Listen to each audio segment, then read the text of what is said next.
Happy Text Tuesday to my fine arts people. I find it ironic that one of the already created EdPuzzle videos here on the content page is I Knew You Were Trouble.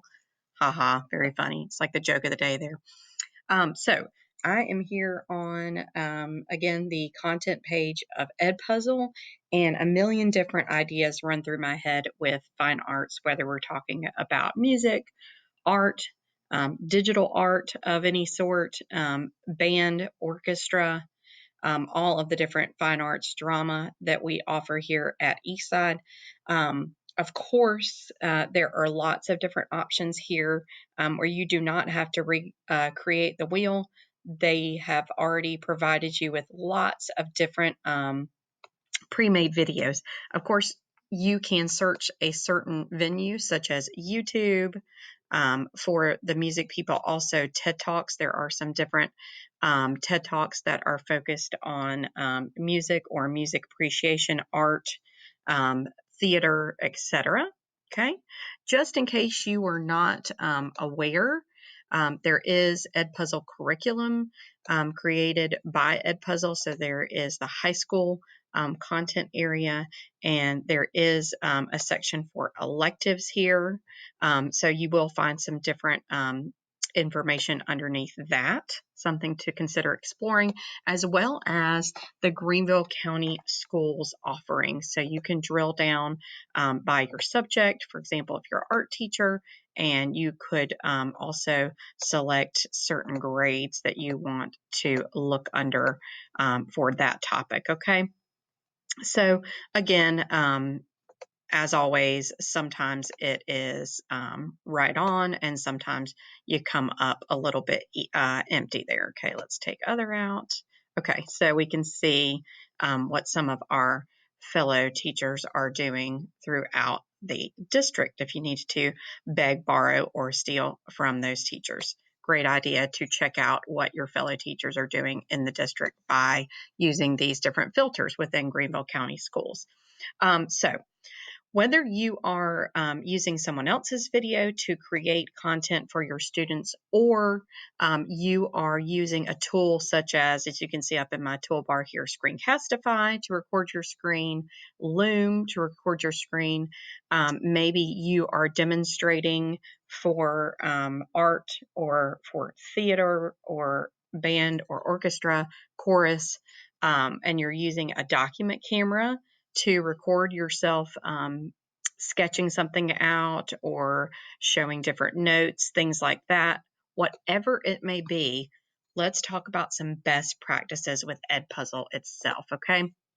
So I'm going to use this Jamboard here, and if you haven't checked out Jamboard, it is a digital whiteboard space that you can use, kind of like Google Docs, Google Slides. It is shareable with your students that you can use for instruction as well as for students to practice on. So we're going to outline really quickly some best practices with EdPuzzle itself. The biggest thing that I want to remind you is your focus should always be on the lesson, not the video. Mistakes are okay when you're talking. It does not have to be perfect. Think about how you would deliver instruction in the classroom, and your video lesson, again, should mirror how you would teach in class. So whether you're using EdPuzzle to teach your virtual students that you may have, or to provide lessons for e-learners on the days that they are home, your lesson should mirror how you teach in class. We're always using those best practices of connecting to prior knowledge at the very beginning. Then we go through teaching our content, asking those deep questions to check for understanding, and also to prompt students to be engaged with the material. Always make sure that we review answers, whether they're correct, incorrect, and make sure that we're on the same page, and then repeat. So lather, rinse, repeat there. Teaching, asking questions, reviewing, repeating. As far as practicing hands-on, I always like to do the I do, you do, we do theory. So present the content yourself as the teacher, instructor. That shouldn't be the majority of the time. The majority of the time should be that hands-on practice so that students can really master those skills. So then we're going into the you do, and then we're all doing as a class this skill. Now, This is general. These are general best practices. Also, obviously, you could follow this in EdPuzzle where you are presenting the material yourself in a video. Then you are having them do a couple of practice problems. And then at the very end, maybe you're linking them out to additional practice that they're going to do on their own. Okay.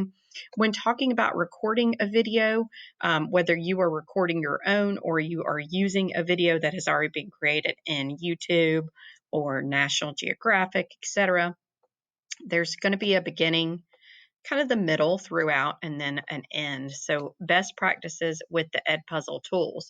I'm going to pull up a sample video right here just to show you those tools that you do have at your disposal under content. I'm going to go to my content and just pull up this sample video right here, a few last tips, okay? So any video, whether you're adding it to your content from a pre-created video, or if you are uploading a video that you have recorded of yourself using Screencastify or Loom or Screencast-O-Matic, your tool of choice, you have some options here. Obviously, once you're done, you can assign it out to your class. And all that was kind of detailed in that beginner EdPuzzle session back in September. That is in the PD library if you need to go back and review it. But editing, that's what we want to talk about right now, okay? We're going to go through and edit this video. And remember, our options right here, you can always cut it. You could trim the end, trim the beginning if you want to make it a little bit shorter, but I want to focus on questions today and how to use that questions option most effectively. So multiple choice questions you can embed. Okay, those will be graded automatically because there's a definite correct answer to those. Open-ended you could embed where they're giving a couple of sentences, maybe a paragraph. Those you will need to go in and grade yourself. And then finally, a note. This is kind of like a hidden gem that a lot of people don't think about. You can add a written note where they have to pause in the video and read something from you, and audio notes, they have to pause and listen to your voice, or both. You can add both in one spot, a pause where you have to read something and listen to something from the teacher, okay? So with those tools, a big suggestion from EdPuzzle is to include an intro audio note, okay? So maybe I'm going to call out art here. Maybe this is an art video and they're going to go through a technique. Maybe they're describing how to shade something, okay? So I'm going to start this video right here at the very beginning. I'm going to pause and I'm going to include a note. Notice here we have a box where you could include text that you want them to read. You do have an option to add a hyperlink. So maybe while they're watching this video on shading, you want them to actually print up something, a Google Doc that you want them to take notes on, or something like that. You could add a link right there that they go out to, a graphic organizer or something like that, maybe that they're taking notes on while they're watching this video, okay? Another option here is if you did want to add an image in to prompt their thinking, you could do that. But the biggie right here is your voice. You can add an audio note. So when we add those audio notes, we want to have it be very intentional. And the reason behind that is multiple reasons. So we could add an audio note, number one, to tell students what this video is going to be about, what they should focus on, what are they really listening for, and next steps, okay? So for example, with my art example, just a moment ago, I'm going to start this audio note. You can see now it is counting, so I'm being recorded. So my audio note might be, hi students, it's Miss Mullen. Today you're going to watch a video on the technique of shading. I want you to pay close attention. You've been given a graphic organizer in your Google Classroom, so take some notes there. The reason why you're watching this is our next step is we are going to be practicing shading a little bit later in our assignment on Thursday coming up, so pay close attention. And I will leave an audio note for you at the end to wrap up. Okay, so I'm stopping that, saving that audio note, and you can see that once it saves, it's going to pop up here at the beginning of the video. Okay, and there's my note right there that they will end up having to listen to. So beginning, start them off with an audio note that lets them know not only what they should be focusing on, the purpose of watching the video, but next steps. What's coming up next? Why should they pay good attention? Again, I mentioned you could add an optional link to a Google Doc. Maybe it's a graphic organizer that you want them to be working on as they are listening. Throughout the video, always important to give them some questions to make sure that they are engaged with the material. Again, your options are multiple choice questions, open-ended questions where they could write a sentence or two or a paragraph, or of course you can have them pause throughout the video and add a note. So maybe there's just a concept that you want to focus in on, you could add a note there. Now, a couple of options there that were suggested by EdPuzzle is either in the moment questions, adding in the moment questions, or a delayed memory question. So let's say, for example, level of your class, let's come but right personally, here. only teachers can. Okay, let's say at 1 minute, there's a concept that is presented. And if we are talking about, for example, drama, it's a certain concept on the stage that is presented, okay? So at 1 minute, they present that new information about skills on the stage. You pause right there and you ask them the question to make sure that they were listening right in that moment. Maybe it's a multiple choice question. That's one option, giving them questions right in the moment. Or the other thing that EdPuzzle suggested was kind of a delayed memory question. So let's come over here to a minute and 49 So I'm going to hit seconds. it now. So again, remember that information about a certain aspect of theater was presented back at 1 minute, but you wait a whole other minute to a minute and 50 seconds to present that question. And, you know, it might be an open-ended question such as, do you remember all the details about that concept that was presented? You could even be nice and give them a hint. If you don't remember, rewind back to the 1 minute mark on this video. So again, your options are embedding the question right as that content is presented right after it, or giving them kind of that delayed memory. How well were you paying attention? Can you remember back a minute ago what was presented? Okay. So more best practices here. We've engaged our students throughout by embedding multiple choice and open-ended questions. And now we're going to end it and we're going to bookend it. We had an audio note on the beginning and we're going to add an audio note at the end as well. But first, let's talk about this. One last bit of questioning at the end. A big suggestion from EdPuzzle themselves was to embed some open-ended questions at the end to assess. What are we assessing here? We are assessing how well they understood the information. We're assessing what questions they have left. What are they not sure about that was presented in the video? Okay, so some open-ended questions here at the end to assess, okay? And again, EdPuzzle suggests that you, just like the beginning, you add an audio note. So what is the purpose of this audio note? Okay, it is to restate, again, why this video was so important and to give them those reminders and next steps. So here's what's coming up next today based on what you learned on in this video and some reminders. For example, I have office hours at 2 today. If you're not sure of how to do our next assignment in band, in chorus, in fine arts, make sure that you drop by my office hours today so that I can help you out. Okay.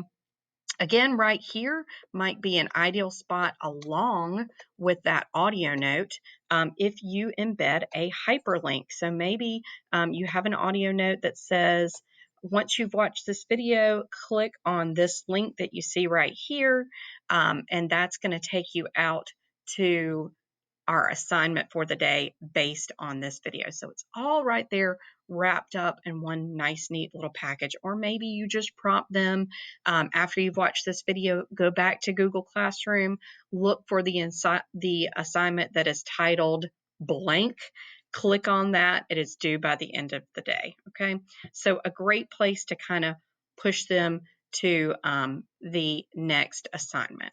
Okay. So now I'm back here on the My Content tab of EdPuzzle. Just a reminder again, you can always search for videos that you may have already created. When you're adding content, you have the option to create a new video through some of the offerings that are built into EdPuzzle. Different channels such as YouTube, Khan Academy, TED Talks, etc. And you also have the option to upload a video. So that would be if you've created your own video, whether you are using a document can to demonstrate a skill in fine arts, or you have created some Google slides that you are talking about. Maybe it's art history that you are going over. You do have the option, of course, to upload your own personal video, and that's all found right here under Add Content. Big reminder here, I'm back under My Content. I have found this video that I recorded called Best Practices for Social Studies. Once you upload that video under My Content, it will take it a moment to upload and prepare. So it says preparing here. Generally, it takes about 10 to 15 minutes for that video to process and upload. So keep that in mind as far as preparation and the timing that you will need to not only create those videos on your own, but to upload them into EdPuzzle. And again, now I've opened up a video that has fully processed and uploaded into EdPuzzle. This is a personal video of mine that we do have the same options, whether you are using a YouTube video or you are creating your own and uploading them into EdPuzzle to then embed questions into.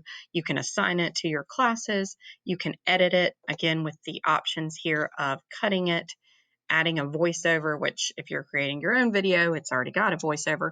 And then in the big option here, that what makes EdPuzzle so powerful, embedding multiple choice questions, open-ended questions, and notes so that your EdPuzzle lessons can mirror what you would normally be doing face-to-face in the classroom. Going back one last time to the best practices with EdPuzzle for today. If you have any questions, let me know. I hope that EdPuzzle is something that you will be able to utilize. I know that we've had a lot of technical issues with students as far as not only them having to clear out their browsing data, making sure that they are logged into their YouTube account in a separate tab, but I'm hoping that some of those problems are starting to go away with EdPuzzle.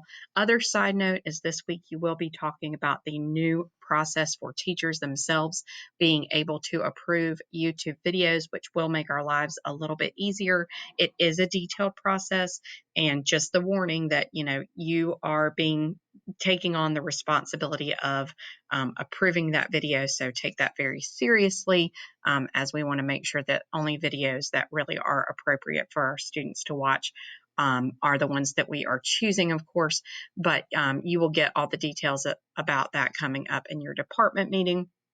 As always, you know where I am if you need any help with anything, and happy Tech Tuesday.